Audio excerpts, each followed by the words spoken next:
2 Kings chapter 25, New International Version. So in the 9th year of Zedekiah's reign, on the 10th day of the 10th month, Nebuchadnezzar, king of Babylon, marched against Jerusalem with his whole army.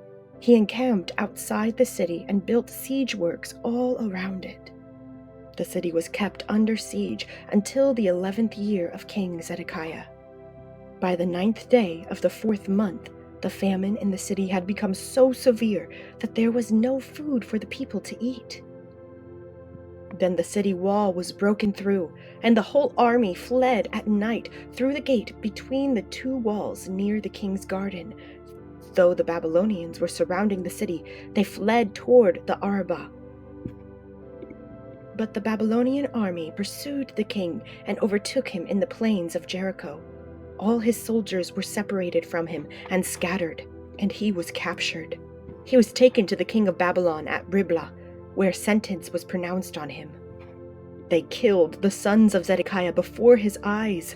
Then they put out his eyes, bound him with bronze shackles, and took him to Babylon. On the 7th day of the 5th month, in the 19th year of Nebuchadnezzar, king of Babylon, Nebuzaradan, commander of the imperial guard, an official of the king of Babylon, came to Jerusalem.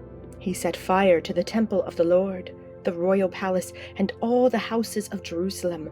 Every important building he burned down. The whole Babylonian army, under the commander of the imperial guard, broke down the walls around Jerusalem. Nebuzaradan, the commander of the guard, carried into exile the people who remained in the city, along with the rest of the populace and those who had deserted to the king of Babylon. But the commander left behind some of the poorest people of the land to work the vineyards and fields. The Babylonians broke up the bronze pillars, the movable stands, and the bronze sea that were at the temple of the Lord, and they carried the bronze to Babylon. They also took away the pots, shovels, wick trimmers, dishes, and all the bronze articles used in the temple service.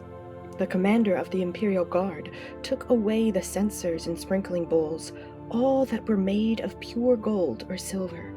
The bronze from the 2 pillars, the sea, and the movable stands, which Solomon had made for the temple of the Lord, was more than could be weighed. Each pillar was 18 cubits high. The bronze capital on top of one pillar was 3 cubits high, and was decorated with a network and pomegranates of bronze all around. The other pillar, with its network, was similar. The commander of the guard took as prisoners Seraiah, the chief priest, Zephaniah, the priest next in rank, and the 3 doorkeepers. Of those still in the city, he took the officer in charge of the fighting men, and 5 royal advisors. He also took the secretary, who was chief officer in charge of conscripting the people of the land, and 60 of the conscripts who were found in the city. Nebuzaradan, the commander, took them all and brought them to the king of Babylon at Riblah. There, at Riblah, in the land of Hamath, the king had them executed. So Judah went into captivity away from her land. Nebuchadnezzar, king of Babylon, appointed Gedaliah, son of Ahikam, the son of Shaphan, to be over the people he had left behind in Judah. When all the army officers and their men heard that the king of Babylon had appointed Gedaliah as governor, they came to Gedaliah at Mizpah. Ishmael, son of Nethaniah, Johanan, son of Kerah, Seraiah, son of Tanhumeth, the Netophathite, Jaazaniah, the son of the Maaccathite, and their men. Gedaliah took an oath to reassure them and their men. "Do not be afraid of the Babylonian officials," he said. "Settle down in the land and serve the king of Babylon, and it will go well with you." In the 7th month, however, Ishmael, son of Nethaniah, the son of Elishama, who was of royal blood, came with 10 men and assassinated Gedaliah, and also the men of Judah, and the Babylonians who were with him at Mizpah.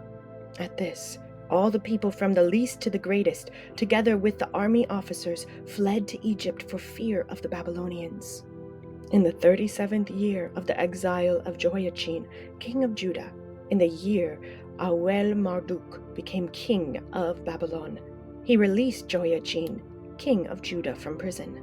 He did this on the 27th day of the 12th month. He spoke kindly to him and gave him a seat of honor higher than those of the other kings who were with him in Babylon.